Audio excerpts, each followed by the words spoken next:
കൂടിയുള്ളത് ഒരു കുട്ടി സെലിബ്രിറ്റിയാണ്, മിന്നൽ മുരളിയിലെ വസിഷ്ഠ. ഇപ്പോൾ ചാക്യാർകൂത്തൊക്കെ കഴിഞ്ഞ് ക്ഷീണിച്ച് വന്ന് നിൽക്കുകയാണ്. എങ്ങനെയുണ്ടായിരുന്നു മത്സരം? അടിപൊളിയായിരുന്നു, നല്ല മത്സരമാണ്, എല്ലാവരും നന്നായി ചെയ്യുന്നുണ്ട്. അതിനിടയ്ക്ക് എനിക്ക് തരക്കെട്ടില്ലാണ്ട് ചെയ്യാൻ പറ്റി. ടെൻഷൻ ഇല്ലായിരുന്നു, പക്ഷെ ആദ്യമായിട്ട് ഇങ്ങനെ ഒരു വേദിയിൽ മീൻസ് ആദ്യമായിട്ട് ഞാൻ സ്റ്റേജിലേക്ക് വരണം, അതിൻ്റെ ഒരു എക്സൈറ്റ്മെന്റ് ഉണ്ടായിരുന്നു. ടെൻഷനൊന്നും ഉണ്ടായിരുന്നില്ല. എത്ര വർഷമായി പഠിക്കുക? ഞാൻ കഴിഞ്ഞ കൊല്ലം കലോത്സവത്തിന് വേണ്ടി പഠിച്ചു തുടങ്ങിയതാ, കഴിഞ്ഞ കൊല്ലം ആദ്യമായിട്ട്. സ്കൂളിൽ നിന്നൊക്കെയുള്ള സപ്പോർട്ട് എങ്ങനെയുണ്ട്? സ്കൂളിൽ നിന്ന് എല്ലാവരും നല്ല സപ്പോർട്ടാണ്, എല്ലാവരും എല്ലാ കാര്യത്തിനും ഇത് ചാക്യാർകൂത്തിനും സിനിമയ്ക്കും ഒക്കെ നല്ല സപ്പോർട്ടാണ്. ഉണ്ടാക്കി തന്നെയാണ് എല്ലാത്തിനും ഇങ്ങനെ. ഏതൊക്കെ പ്രോജക്റ്റ് ഉണ്ട് സിനിമ?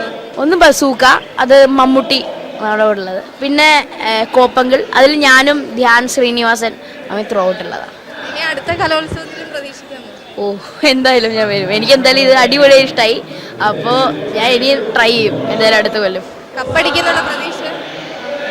ഞാൻ പാലക്കാട് ജില്ലയാണ്, എനിക്ക് ആഗ്രഹമുണ്ട്, അറിയില്ല, നോക്കട്ടെ. പറയാ കേക്കട്ടെ. വീരപ്രസൂഭവ, വീരന്മാരായ പുത്രന്മാരുണ്ടാവട്ടെ. എടോ, വീരന്മാര് ഇതുപോലെ വഷളനായിട്ടുണ്ടാവണമെങ്കിൽ കൂടി വിവാഹം കഴിയണ്ടേ? അത് വേണം. അപ്പൊ പാഞ്ചാലിയുടെ വിവാഹം നടന്നില്ലെങ്കിൽ തന്റെ അനുഗ്രഹത്തിനും ഭംഗിയാന്ന് വരും. എടോ, അല്ലെങ്കിൽ തന്നെ ബ്രാഹ്മണർക്കൊന്നും ഒരു വിലയില്ലാത്ത കാലം അത്. പണ്ടൊക്കെ ബ്രാഹ്മണരെ കണ്ടാൽ മറ്റുള്ളവരെ വഴി മാറി നിൽക്കണമെന്നായിരുന്നു. അപ്പൊ മറ്റുള്ളവരെ കണ്ടാൽ ബ്രാഹ്മണരെ വഴി മാറണമെന്നായി. അപ്പൊ ബ്രാഹ്മണരുടെ കാര്യമെന്ന് പറയാൻ ആകെ കുറച്ച് മന്ത്രവും തന്ത്രവും പൂജയും അങ്ങനെയൊക്കെ തന്നെ ഉള്ളൂ. തന്ത്രം എന്നല്ലാണ്ട് തന്ത്രീര് പോലും പറയാൻ പറ്റാത്ത അവസ്ഥയാ. അപ്പോൾ അവിടുന്ന് ആ പ്രഹരം കിട്ടുകയെന്നാണെങ്കിൽ ഒരു നിശ്ചയമില്ല. ഇനിയിപ്പോ നമ്മുടെ പ്രവർത്തിക്കും കൂടി ഫലമില്ല എന്ന് പറഞ്ഞാൽ ഇതൊക്കെ പൊട്ടിച്ചെങ്കിൽ ഇദ്ദേഹം ആയാലോ ശിവ ശിവ കൂടിക്ക് കാലം നീക്കിയിരിക്കുന്ന ഇയാളോ, ഇയാളെ പിന്നെടുക്കാൻ പുറപ്പെട്ട പാഞ്ചാലി വിവാഹത്തിന് മുന്നേ തന്നെ വിധവയാവും. അതേതായാലും വേണ്ട. എടോ, അങ്ങനെ ഒന്നും പറ്റില്ല എന്ന് പറഞ്ഞാൽ പിന്നെ പറ്റിയ ഒരാൾ വേണ്ടേ? അങ്ങനെയാണെങ്കിൽ ഇദ്ദേഹം ആയാലോ?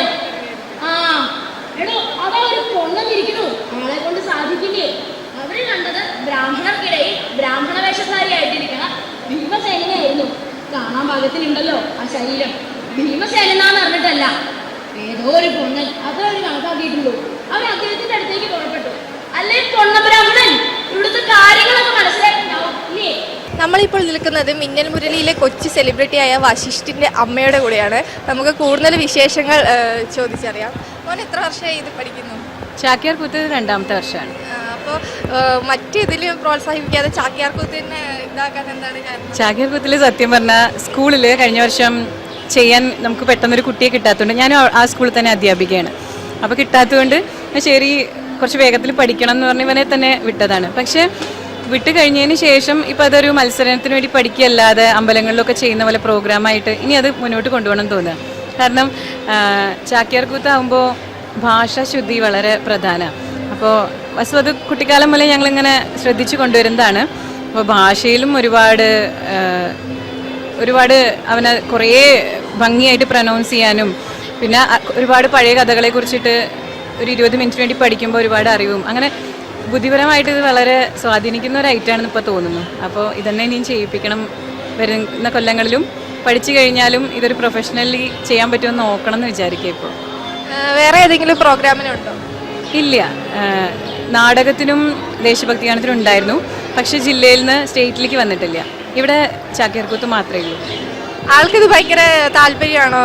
അതാ ഞാൻ പറഞ്ഞത്, ഇപ്പോൾ വലിയ താല്പര്യം. അപ്പോൾ അവൻ പറയാ ഇത് കഴിഞ്ഞ് നമുക്ക് നിർത്തണ്ട, ഇനി പ്രോഗ്രാമൊക്കെ ചെയ്യുന്ന പോലെ. പക്ഷേ മത്സരത്തിനല്ല, അല്ലാതെ അമ്പലങ്ങളിലൊക്കെ ഉള്ളത്, ക്ഷേത്രങ്ങളിലല്ലേ കൂടുതൽ കാണുന്നത്. അപ്പോൾ അങ്ങനത്തെ ഉത്സവങ്ങൾക്കുമൊക്കെ നമുക്ക് ചെയ്യാമെന്ന് പറയണു. അപ്പോൾ അവന് താല്പര്യം ചെയ്യിപ്പിക്കണം എന്ന് വിചാരിക്കണം. ഇപ്പോൾ പ്രൊഫഷണലി പഠിപ്പിക്കുന്നുണ്ടോ? 2 വർഷമായിട്ട് കണ്ടിന്യൂസ്ലി പഠിക്കുന്നുണ്ട്. പക്ഷേ ആ ഒരു കഥ തന്നെയാണ് ഇപ്പോൾ മത്സരത്തിന് വേണ്ടി പഠിച്ചിട്ടുള്ളൂ.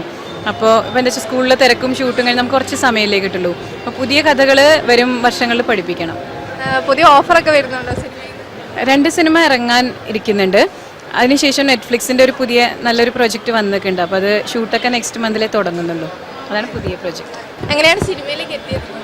ആദ്യം നാടകം ചെയ്തിരുന്നു. അപ്പോൾ ഒരു കുട്ടികളുടെ നാടകത്തിൽ പങ്കെടുത്തിട്ട് അതിൽ നിന്ന് അവനൊരു പ്രൊഫഷണൽ നാടകത്തിലേക്ക് അവസരം കിട്ടി. അപ്പോൾ അത് ചെയ്തപ്പോഴാണ് ശരി അഭിനയിക്കാൻ പറ്റുന്നുണ്ടല്ലോ എന്ന് അവനും ഒരു തോന്നലും ഞങ്ങൾക്കും ഒരു തോന്നൽ. അങ്ങനെ ഇരിക്കുമ്പോഴാണ് ലവ് ആക്ഷൻ ഡ്രാമയുടെ ഓഡീഷൻ കോള് നമ്മൾ ഏതോ ഒരു വാട്സപ്പ് ഗ്രൂപ്പിൽ കാണുന്നത്. അപ്പോൾ ഞങ്ങൾക്ക് അറിയില്ല ഓഡീഷൻ എന്ന് പറഞ്ഞാൽ എന്തൊക്കെയാണ് പ്രോസസ്സ് എന്നൊന്നും അറിയില്ല.